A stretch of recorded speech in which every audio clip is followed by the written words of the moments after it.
everybody. This is BJ Flagg. And I'm Rich G, and this is episode 290, How to Create a Successful E-Commerce Store. Yes. Thank you, Richard, for coming. Thank you. You're going to love it. You're going to love it. 290. I don't understand 290. That is just so many. That's so many. Right? I bumped into an old friend who I probably haven't seen in 5 years. And he said to me, "So what have you been up to?" I said, broaching 300 on our podcast. There's lots going on at work and, just having a great time. And he's like, "How did you do all those?" Yeah. And I thought, well, you got a couple hours? It's so funny how I'll talk to a prospect and I'll say, "Oh, by the way, go to my website. I have over 800 articles and I think we just hit 290 podcasts." And they're like, "What?" And I go, "Yeah, it's not as hard as you think. It's pretty easy. It's just cumulative. We've been doing this over 5 years." Right. And people always will say to us, how do you get the topics? Oh my gosh. We have so many topics. People suggest topics. Things come up in the news. It's just amazing. Yeah, clients come up with, we get most of the stuff from our clients. Absolutely. And I think today's topic on how to create a successful e-commerce store is, you've probably seen it constantly. You've been hit by it in social media. So there's major advances in e-commerce. And this is where I bow to BJ to let her go, because I don't know a lot about these. I don't have an e-commerce site, but I work with a lot of clients who do. And BJ is the e-commerce queen of this. So yeah. And I think that what's amazing is what we're experiencing in the advances in e-commerce. And there is a dichotomy between what's going on with small businesses and what's going on with larger businesses. Yeah. And, so much of that is driven by tech revolution. And what you're able to accomplish for a small business is a little bit different, but so many great workarounds. So I'll lunge into step one so we can kind of get it going. Start with a really strong platform and a great web design. A e-commerce platform, you want to think a little bit ahead of yourself, but you don't want to get into a platform that's too complicated for you. For instance, if you have 3 products, you don't need Shopify. If you have 3 products, you might use Square. If you have 3 products, you might just put in an attachment onto your WordPress site and use WP Commerce, which is a nice, simple solution. And you'll be just as happy, and it's easy to run. And really, depending on that chosen platform, you're going to work on the front end, which is actually the most important thing, and create this beautiful user-friendly site. The key is creating conversion paths, ways that people can get to purchase what they need to purchase as quick as possible. And we'll get into landing pages and things like that. But suffice to say, simplicity and a really clear path to getting the buy to happen. Don't you find that's true, Rich? Yeah, absolutely. I mean, you think of, if you have a strong platform and a powerful website design, that's your foundation, because you get sucked in all the time into all these things, these e-commerce. I'm selling this. Right. But I always go back to the website to see if it's a fly-by-night place. Are they selling ShamWows or something, or slap chops? Or is it a real company? Are they doing things? So the best thing to do is, once you have that strong foundation, optimize your platform and website for search engines. And the copywriting is key, as in keywords, using some powerful keywords that your customers will use. Right. And I think, offering, think about just the entire transaction, offering multiple payment structures, shipping options that are super easy and easy to return. The whole experience needs to be simple. Now, a lot of people will say, I'm going to go to Square, I'm going to go to Shopify because they have a lot of those things worked out. And that is true. But it might be more than what you need. And that's something to just keep in mind. I love Shopify for when you have multiple people going in there to do the work. You have your team of people who put in the different products. You have another team who handles shipping and receiving, people doing the, returns, customers in general. Shopify. Fantastic. You cannot beat it. But if you have those three products, I just want you to focus on the three products. You can definitely get away with something a little bit simpler when you are the shipping department. And with multiple shipping options, we've all probably run into this where, give people a deal. Like shipping is the bane of everyone's existence. Oh, yeah. Amazon came out with free shipping if you're Prime. And so whenever we see we're whacked at the end with a heavy shipping charge, even if it's $6.95, you're like, I don't know if I'm going to do that. Right. But what they do is they say if you purchase more than $35 worth of product or $50 worth of product, and or it's gauged towards, like if I buy a mop and that's $45 and it says $50 free shipping, I definitely will go in and get an accessory to bump it up. And I almost treat it like I'll get it free. So play with shipping options and or multiple payments too. People like that. Oh, definitely. Can I put it on Venmo? Can I put it on PayPal? Make sure that you've kind of gone through the list of how they can pay. They really appreciate it. There's also the pay plans, where you can make 3 payments. Yeah, that's very, like I bought a leaf blower last year. Yeah. It was like $500. I put it into 4 payments and no interest. That made purchase so easy.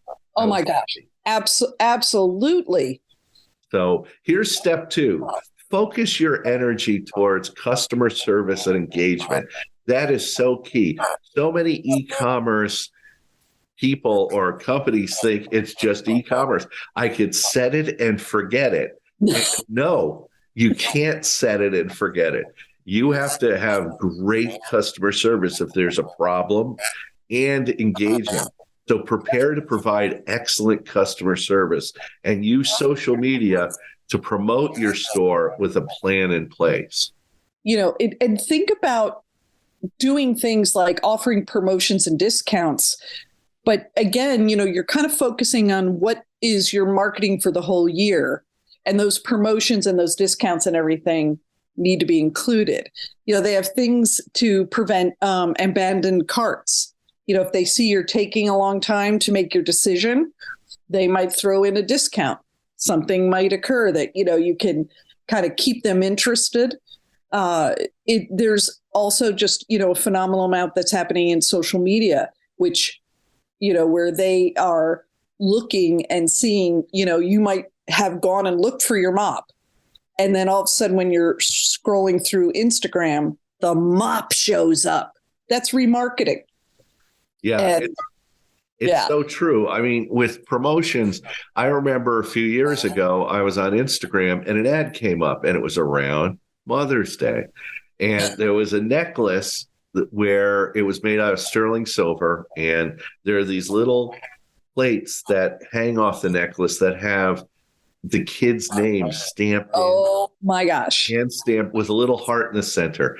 Yep. And I was like, okay, let me see. I'm thinking I got to get a Mother's Day gift for my wife. And so I look and I go, oh, okay, it's not that expensive. And how easy is there's the term BJ and I use all the time. It's purchase friction. How much friction is there if you have to fill out your name and do all this stuff? It already knew my name. It already knew my address. It knew everything and plugged it in and just asked for a quick credit card. And it took Apple Pay. I was like, bing, bang, boom.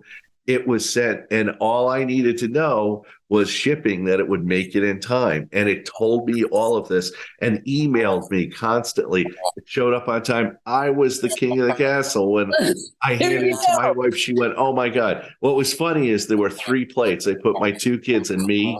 Yeah. She took me off the necklace. Oh, I'm so sorry, hon. No, she said it's too heavy. I got to talk to my wife. I don't know. Somebody had to go. Absolutely. I love that.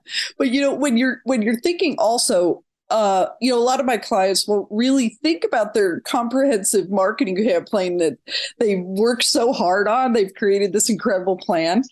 And I say to them, you need to concentrate on that.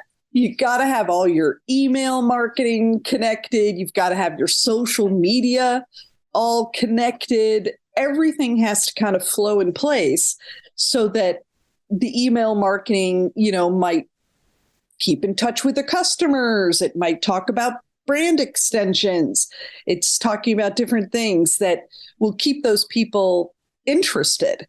And what I love is the emails that make it easy for me.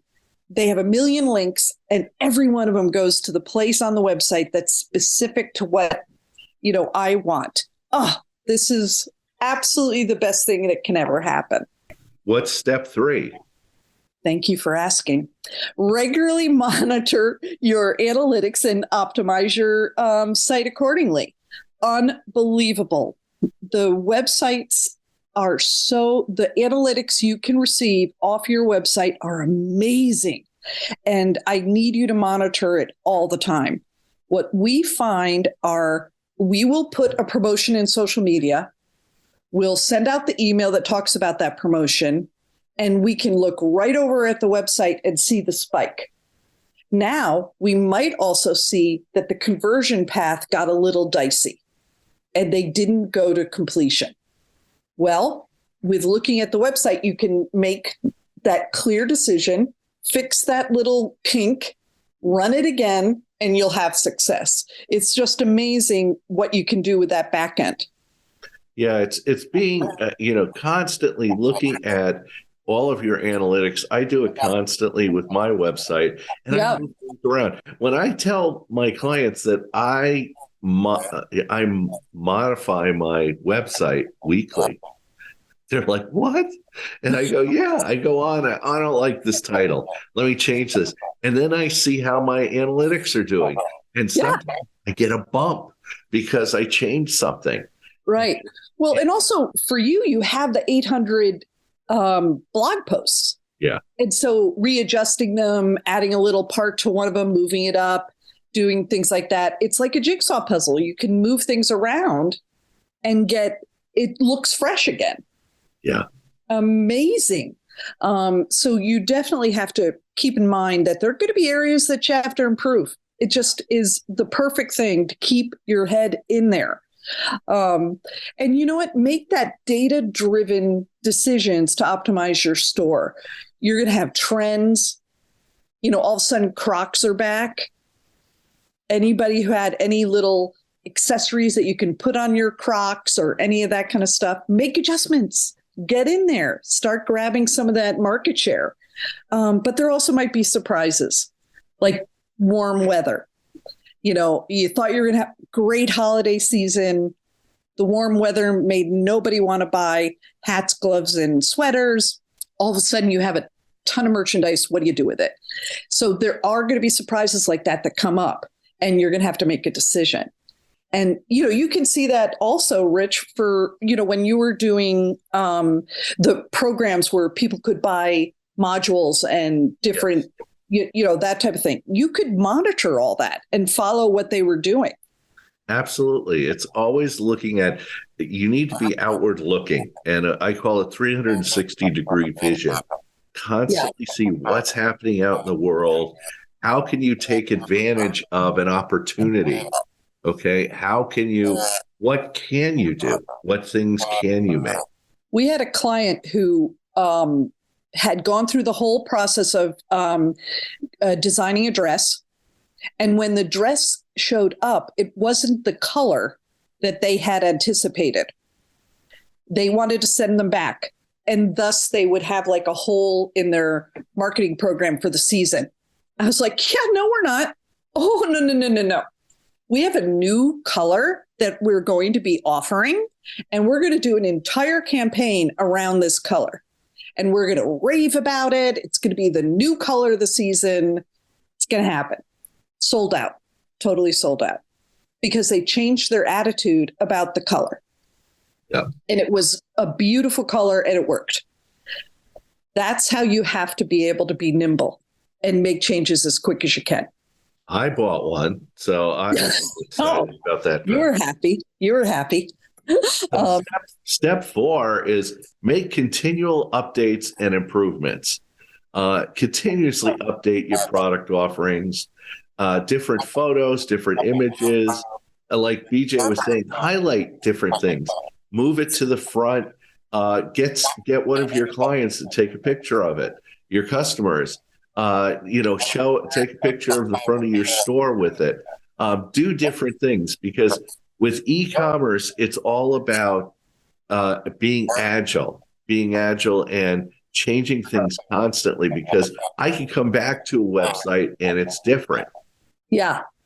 And I also think that, if you're thinking about clothing, people react really quickly to clothing changes. If it's warm for a couple of days, as I mentioned, they will start thinking, oh, I think I want a couple of new things.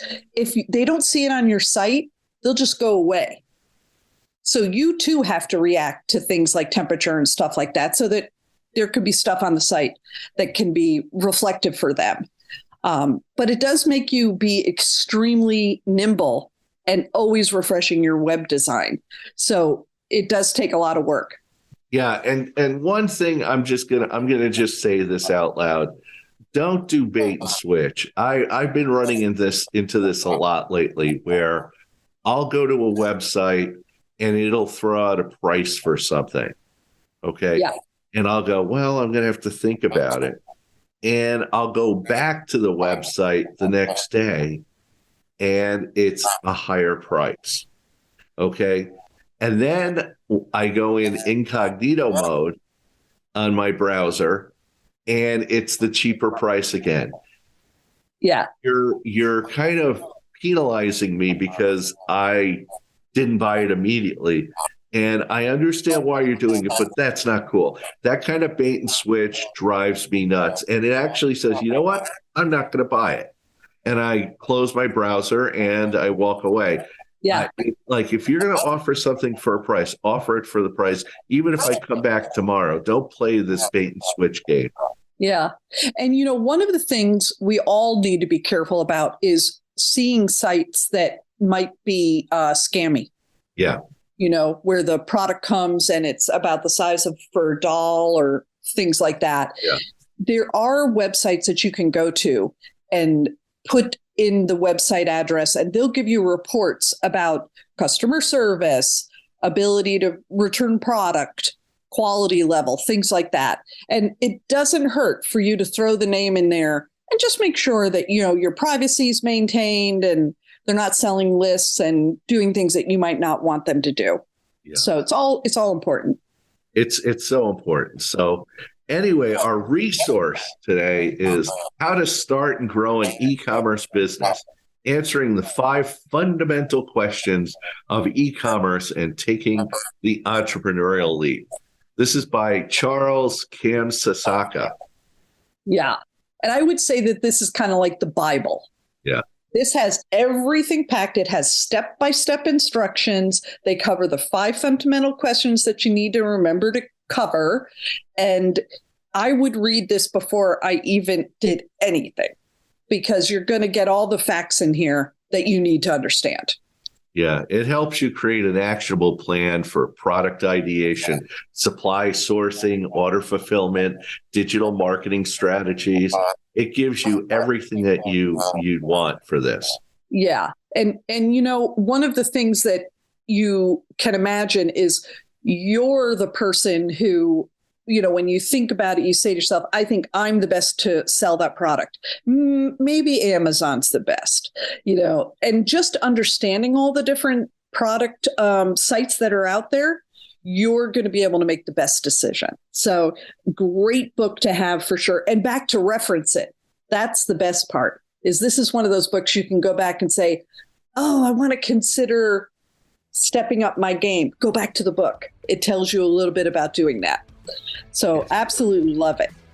And that's it for this week. You can reach out to me at richg.com, and you can find BJ at newrenew.com. And thanks to our producer, Richard Scalzo, who makes everything happen. And have an unbelievable weekend. Catch you later.